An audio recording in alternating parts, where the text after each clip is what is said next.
আমাকে রাস্তায় ফেলে সিকিউরিটি গার্ড পা দিয়ে পিষছে। আমাদের অনেক বন্ধুদের হিজাব বোরকা এবং ধাক্কাধাক্কি করছে। আমি তীব্র নিন্দা প্রতিবাদ জানাচ্ছি। আমি কখনো কল্পনা করি নাই একটা ন্যায্য অধিকার নিয়ে আসবো, তার জন্য আমাদের উপরে এভাবে আমাদেরকে তো এই পাশ সিকিউরিটি গার্ড দিয়ে আমাদের উপর নির্যাতন করবে।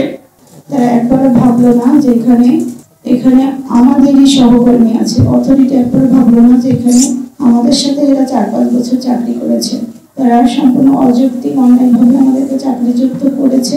আমরা ওখানে বিগত 8 দিন রোদে পুড়ে বৃষ্টিতে ভিজে শান্তিপূর্ণ আন্দোলন করতেছিলাম। এটা অলরেডি বাংলাদেশের জনগণ জানে, মিডিয়া ভাইরাও জানে। আমরা তারপরে কেন আমাদের উপর হামলা করা হলো, মেয়েদেরকে হেনস্থা করা হলো, মেয়েদের উপর নির্যাতন করা হলো, এটা আমি বুঝলাম না। ইসলামী ব্যাংকের অথরিটি হিসেবে এটা মেয়েদের উপরে কিভাবে নির্যাতন করবো এটা আমি এখনো বুঝতে পারলাম না। আমি তীব্র নিন্দা প্রতিবাদ জানাচ্ছি। আমাদেরকে সম্পূর্ণ পরিকল্পিতভাবে এই কাজটা আমাদের সাথে করেছে, আমাদেরকে ছত্রভঙ্গ করার জন্য। কারণ আমরা একটা যৌক্তিক দাবি নিয়ে এসেছিলাম, আমাদের ন্যায্য অধিকার, আমাদের চাকরিচ্যুত করেছে, চাকরিটা পুনর্বহালের দাবিতে আমরা এখানে শান্তিপূর্ণ আন্দোলন করতেছিলাম। তারা যে সুস্পষ্ট কোনো ব্যাখ্যা দিতে পারবে না বলে আমাদের সাথে পরিকল্পিত হামলাটা চালিয়েছে। আমাদের অনেক ভাই বোন এখন অসুস্থ, বেধড়ক পিটিয়েছে। তারা সিকিউরিটি গার্ড দিয়ে আমাদের উপর বেধড়ক পিটিয়েছে। আমি নিজেও সেই হামলার শিকার। আমাকে রাস্তায় ফেলে সিকিউরিটি গার্ড পা দিয়ে পিষছে। আমাদের অনেক বন্ধুদের হিজাব বোরকা এবং ধাক্কাধাক্কি করছে।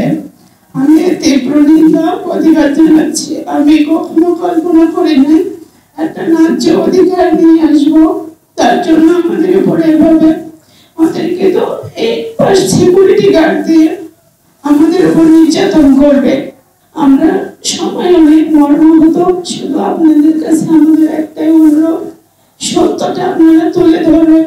একটা ইসলামী ব্যাংক হয়ে কিভাবে সিকিউরিটি গার্ড দিয়ে মেয়েদের উপর নির্যাতন করে, ভাইদেরকে লাঠি পেটা করে। আমাদের কাছে সব প্রমাণ আছে, ভিডিও ফুটেজ আছে, ছবি আছে। আপনাদেরকে আমরা অবশ্যই সেটা দেখাবো কিভাবে পিটিয়েছে। আমাদের হাতে কিছুই ছিল না, কারণ আমরা শান্তিপূর্ণ একটা আন্দোলন করতে এসেছিলাম ন্যায্য অধিকার নিয়ে, চাকরিতে পুনর্বহাল করার জন্য। এছাড়া আমাদের কোনো দাবি দেওয়া ছিল না, কিন্তু তারা পরিকল্পিতভাবে সিকিউরিটি গার্ড দিয়ে আমাদের উপরে হামলা চালিয়েছে। আমি নিজেও হামলার শিকার, আমার অনেক ভাই বোনের শিকার। তো আপনাদের কাছে শুধু আমাদের তরফ থেকে অনুরোধ, আপনারা সত্যটা তুলে ধরবেন। আপনারা আমাদের হয়ে জানতে চাইবেন কেন একটা ইসলামিক ব্যাংক এর অথরিটি এদেরকে নিয়ে দিল। আপনাদের কাছে শুধু আমার অনুরোধ, এই সত্যটুকু আপনারা তুলে ধরে আমাদেরকে সাহায্য করবেন। আমরা আপনাদের কাছে সারা জীবন কৃতজ্ঞ থাকবো।